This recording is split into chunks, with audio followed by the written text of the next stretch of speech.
firstly, let me just say you're not alone.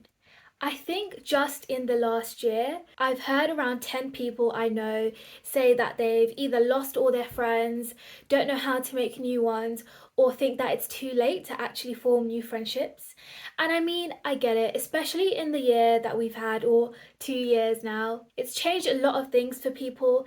And sometimes it's just good to let things go or people go that no longer serve you.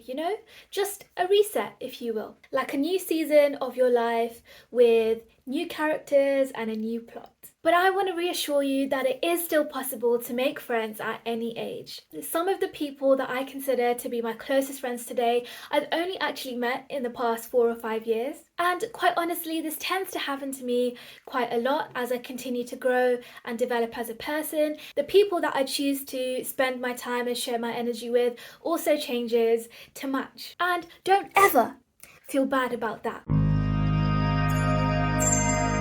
Hi, I'm Vashi and I like to talk about being your best self, by yourself, and also money because I think it's important. Also, if you're used to watching my videos, you'll know that the lighting has changed and everything is slightly different. Basically, I'm filming on the darkest day of the year. I've never done this before. I use my phone to film and natural light, but now I'm having to make do with all this other stuff and trying to create lights. So sorry if it's a little bit off, but I'm trying my best. I will invest in some lighting and a camera next year, I promise. I think we should normalize making friends as an adult. And I strongly believe that these friendships that we make as an adult are far better than the ones that we form when we're younger. And I mean, it might just be my opinion, but I really can't stand this no new friends business. Sorry, Drake. And a longer length of time doesn't actually guarantee a better friendship. When we're younger, we're kind of forced to choose our friends from a pretty limited bunch. This could be at school or those who are in a close proximity to us. And in these situations, we often force friendships just to survive or just to get through the school year. However, the beauty of making friends when you're an adult is that you get to choose who you become friends with. And this could be based on your interests, your personalities, your hobbies, all of that good stuff. And this brings me to point number 1. Establish what your interests are and find friends who also share the same interests. And this might look like you joining a book club, going to a dance class, or joining an online community of some sort. Activities that are quieter and a bit more intimate are best, I would say, as you have more of a chance to interact and make meaningful connections with people.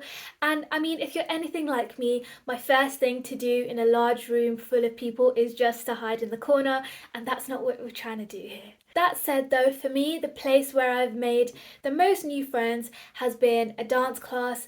I randomly went one day and 4 years on, I still go, and the people that are in that class are now some of my closest friends and people that I consider to be my family. And don't get me wrong, it is a little bit uncomfortable at first, but the fact that you share a common ground alleviates the need for you to find something to talk about and all the awkwardness that comes with that. Also, a top tip, if you're too shy to make friends and talk to the people within the class, the person you should be speaking to is the host, the teacher, facilitator. This makes it so much easier as they're in a position to help you, and quite often once you start talking to them, they can make it easier for you to then make connections in the class. So if you're worried about where to start with the teacher. And that brings me on to my next point. Making new friends is uncomfortable. Let me tell you, you're not alone in feeling this, and the sooner you accept that and crack on with the process, the easier it will be for you to make friends. If you accept and expect to be uncomfortable,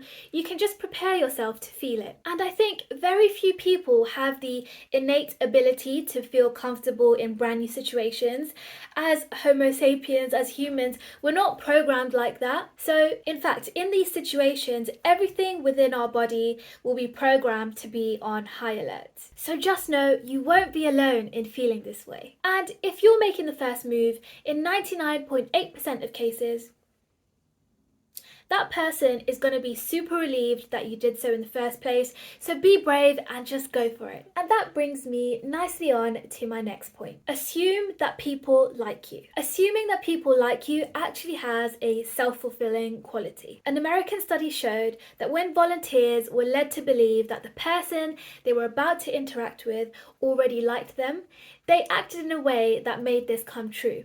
For example, they shared more about themselves. The key to making connections is vulnerability. And they just had a more positive attitude in general compared to when they weren't given this information. No one is immune from the fear of facing rejection, and if you've had a negative experience in the past, don't let this impact your future interactions. Just like with investing, your past performance isn't an indicator of future success, so apply this same principle to making friendships. Your past interactions aren't necessarily going to impact the interactions that you form in the future and the friendships that you form in the future. So treat each one like a fresh page, a blank canvas, and always assume the best. And this applies to the opposite situation as well. If someone is approaching you or interacting with you for the first time, just assume the best. The world out here these days has us acting all suspicious, so a little bit of love goes a long way. And talking about a little bit of love, you actually might need to give more than just a little bit. You gotta put in that work, baby. Friendships. No, let me rephrase that. Healthy friendships are an equal balance of time, effort, and stuff. You can't expect to turn up to an event, initiate a conversation with someone, and then expect them to invite you to everything that they do thereafter. You have to make the effort. For example, you go to this book club and you start talking about cake for some reason. I like cake. And there you tell them about your favourite bakery, and then if they haven't been, offer to take them one day. And if for whatever reason they're busy until your next book club meet, just bring them a slice of that cake. And I mean, don't keep showering someone you just met with presents. That's not what I'm trying to say. All I'm trying to say is sometimes a little bit of effort goes a long way. And hey, if they're weird about it, don't worry. The good thing is you have an extra slice of cake for you. And would you want to be friends with someone who didn't appreciate your cake? I don't think so. So yeah, put in the effort, be proactive, and reply to their messages. And also, just show up and keep your word. Don't be flaky. And if you say you're going to be somewhere, be there, show up, end of. It's not you, it's me. Okay, so this is going to be a toughie for some people, but look within yourself. If you find yourself repeatedly being excluded from friendship groups, firstly, this is okay and it happens to everyone, but definitely take the time out and look within to see if there's anything that you could have done differently. Quite often when things go south with a friendship or a relationship, we're very quick to become super defensive and start blaming the other person, but how many times do we look within to address our own toxic traits? The chances are not very many. When I've looked back at friendship groups that I've been in previously, yes, some of them didn't work due to the dynamic of the people within the group, but there are definitely things that I could have done differently. We're all human and we all make mistakes, but use these mistakes as an opportunity to better yourself and be a better friend in your next friendships. You can absolutely keep outgrowing friends, that's completely normal, but if you don't address your toxic traits, the same thing will keep on happening and you'll struggle to keep any friends. And remember, it's about quality, not quantity. My circle has dramatically reduced in size over the past years, and a lot of that is just growing in different directions from people, but a lot of that lately has been due to time. If I'm your friend, I want to be the best friend I can possibly be to you, and lately I've just been having a really hard time just getting through my day job, which leaves me pretty much no time for anything else. I tend to make friends pretty easily,